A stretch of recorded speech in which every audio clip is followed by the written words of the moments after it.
Donald Trump lately has been in a particularly dangerous sort of mood. The legal situation for his team hasn't been good. Not just the people who've actually been indicted and arrested, but they seem to be closing in on some people who are fairly close to his family. And when that sort of thing happens, you can see it. You can see it in his Twitter activity, where he's been going crazy recently, and we're gonna read some of those for you. But also in terms of how he talks about his position as president vis-a-vis the rest of the government and the rest of the country. And lately it has in fact been a little bit scary. So first of all, you might remember back at the convention when he said, "I alone am the only one who can save us, from wild lawlessness." Well, that was just the convention, right? He's gonna moderate once he becomes president. Well, let's take a look. Actually, this is from an interview last night.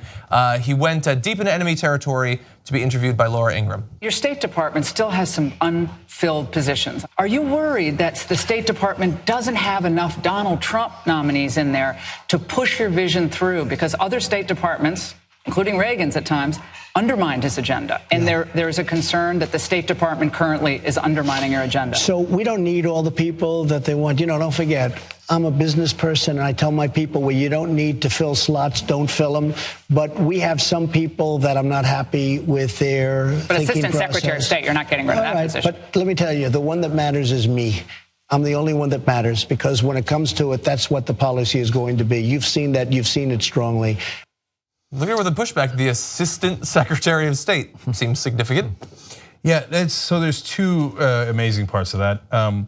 First of all, he doesn't understand, and he's never understood, that the United States government is not a small business. And even if he was right about the billions of dollars that he has, it's still a relatively small family-owned business, the Trump organization. So if you don't fill a spot, you might save a little bit of money. And so, okay, good, I saved salary of $150,000 there, and I don't think I needed that guy. Okay, that is how that small businesses work. In the US government, you say if you don't hire a guy at $120,000, that is an irrelevant number. You save money by saying, hey, you know what, we're not going to spend $120 billion on that program. Or that war. Or that war is gonna cost us $1.5 trillion, or the tax cuts is gonna cost us $4.5 trillion.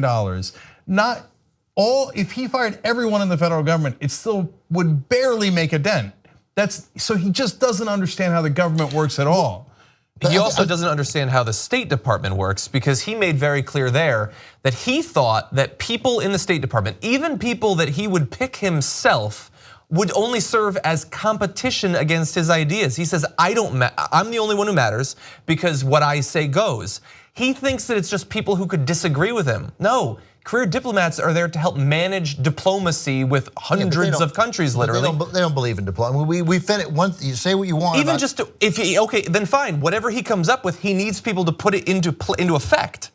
Say what you want about Barack Obama. They believed in diplomacy. They believed in diplomacy first. They were aggressive diplomatically. That was their mantra. John Kerry and Samantha Power, certainly in the second in Obama's second term, were aggressive diplomats. That's what they believed in. That simply doesn't exist here.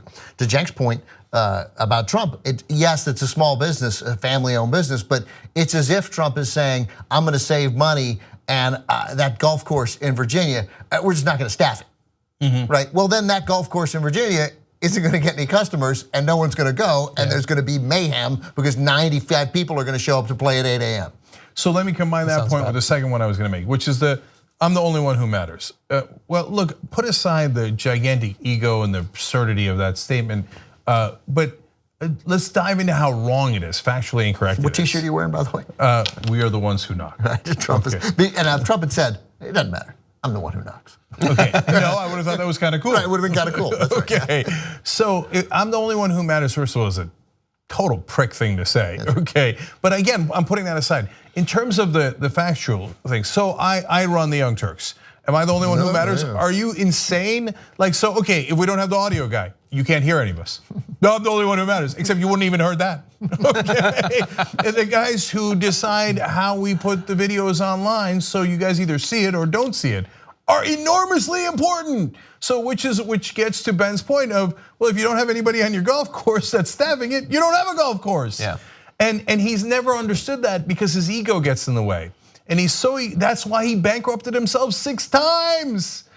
Because he doesn't understand that you need everybody doing their jobs. You work better as a team. These are the things that his tiny mind can't comprehend. Yeah. And on a national level, that is a dangerous thing if you think you're the only one who matters and no one else in the government does. Yeah. If you like this clip of the Young Turks, you know there's a whole live 2-hour show, 6 to 8 p.m. Eastern every day. And you could download it or stream it and watch it without ads if you become a member. tytnetwork.com/join.